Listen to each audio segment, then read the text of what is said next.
हर हर महादेव दोस्तों, आज हम भगवान के एक और भक्त कंडू मुनि की कथा को सुनेंगे। आइए आरंभ करते हैं आज की कथा को। प्राचीन काल में कंडू नाम से गोमती नदी के तट पर एक महान मुनि निवास करते थे। उनका तपोवन फूलों फलों से भरे वृक्ष लताओं से ही बड़ा सुंदर और सुहावना लगता था। वहाँ वे ऋषि व्रत, उपवास, मौन और नियम संयम का पालन करते हुए कठोर तप करते थे। गर्मी में वे ऋषि पंच अग्नि में तपते थे, वर्षा में खुले स्थान पर भूमि पर पड़े रहते थे और जाड़े के दिनों में भीगा हुआ वस्त्र पहनते या जल में खड़े रहते थे। उन ऋषि मुनि का तप देखकर देवराज इंद्र भी डर गए और उन्होंने उस ऋषि के तप में विघ्न डालने के लिए परमलोचन नाम की एक अप्सरा को काम के साथ भेजा। वहाँ मुनि के आश्रम में जाकर वह अप्सरा उनके सामने नाचने और गाने लगी, उन्हें लुभाने का प्रयास करने लगी और कामदेव ने मुनि के मन में काम उत्पन्न कर दिया। मुनि ने अब तक भगवान का आश्रय नहीं लिया था, वे केवल अपने तप के बल पर ही रहते थे। इसी कारण वे अप्सरा के वश में हो गए। काम के वश में होने के कारण परमलोचा को उन्होंने अपने आश्रम में ही रख लिया और तपोबल से स्वयं को 16 वर्ष की आयु का एक युवक बनाकर उसके साथ रहने लगे। वे अप्सरा में पूरी तरह से आसक्त हो गए थे। उनके स्नान, संध्या, हवन, तर्पण, व्रत, नियम, उपवास सब छूट गए। इस प्रकार एकांत में एक स्त्री के साथ रहना बड़े बड़े तपस्वियों के लिए भी पतन का कारण हो जाता है। जन्म जन्म से वासनाओं के संस्कार चित्त में दबे पड़े हैं। मन बड़ा ही प्रबल है। कब कौन सा दोष, कौन सी वासना भड़क उठेगी, इसका कुछ ठिकाना नहीं है।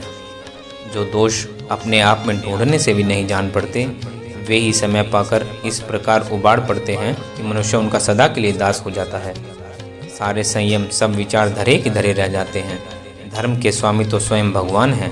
भगवान के भरोसे, उनकी ही कृपा के सहारे धर्म एवं संयम सब चलते हैं, तभी वह सुदृढ़ होते हैं। भगवान पर विश्वास होना ही धर्म का प्राण है।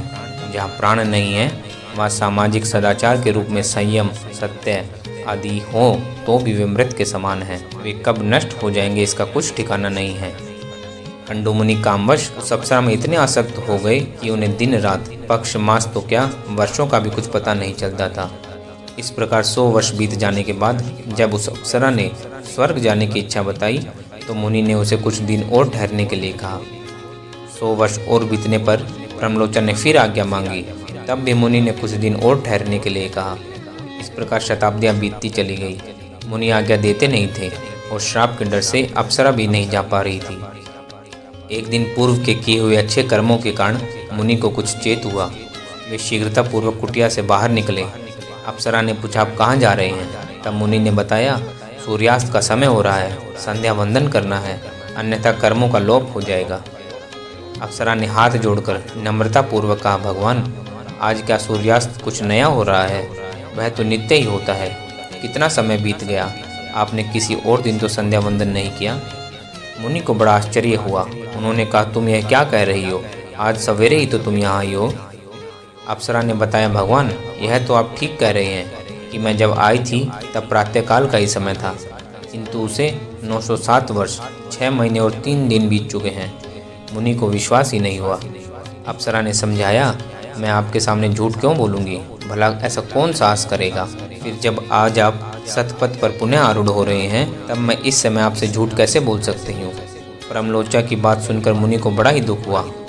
वह बोले, पापिनी, तूने बहुत बुरा किया है। तूने मेरे सारे तप का नाश कर दिया। मैं तुझे श्राप दे सकता हूँ, पर सत्पुरुष जिसके साथ 7 पग भी धर लेते हैं उसे अपना मित्र मान लेते हैं। मैं तो इतने वर्षों तक तेरे साथ रहा, तेरा इसमें कोई दोष नहीं है। मैं ही अपनी इंद्रियों का दास बना बैठा रहा। मुझ पर धिक्कार है। मेरा मन मेरे वश में नहीं रहा और विषय में फंसकर मैंने अपना सारा सर्वनाश कर लिया। अब तू शीघ्र यहाँ से चली जा। परमलोचा प्राण बचाकर वहाँ से भाग गई, पर जब वह गई, वह गर्भवती थी। उसके गर्भ से कन्या उत्पन्न हुई जिसका नाम मारीशा हुआ। यही मारीशा दक्ष प्रजापति की जननी हुई। तप के मार्ग से भटक जाने पर कंडू मुनि को बड़ा पश्चाताप हुआ। वे बहुत ही दुखी हुए और उस स्थान को छोड़कर श्री जगन्नाथ धाम जी के लिए चल पड़े। इन पुण्य आत्मा के पूर्व जन्म के पुण्यों का उदय हो गया। पश्चाताप से व्याकुल होकर उन्होंने भगवान की शरण ग्रहण कर ली। वे भगवान का ध्यान करते, कठोर नियम व्रत का पालन करते हुए तथा श्रद्धा के साथ एकाग्र मन से भगवान की स्तुति करते थे। भगवान में लगने के कारण उनका मन निर्मल हो गया।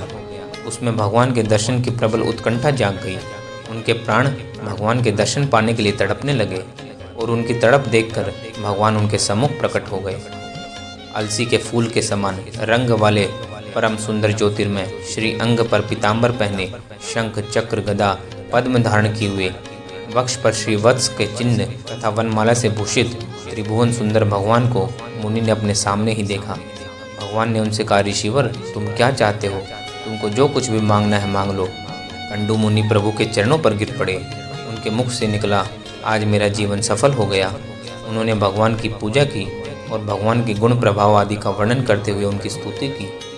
भगवान के उन्हें वरदान मांगने को कहने पर मुनि ने कहा, प्रभु, यह संसार बड़ा ही दुखों का सागर है। यह जल के बुलबुले के समान क्षणभंगुर है। इसमें कष्ट ही कष्ट है। मैं इतने लंबे समय से इसमें डूबा रहा, फिर भी इसका कोई अंत नहीं मिला।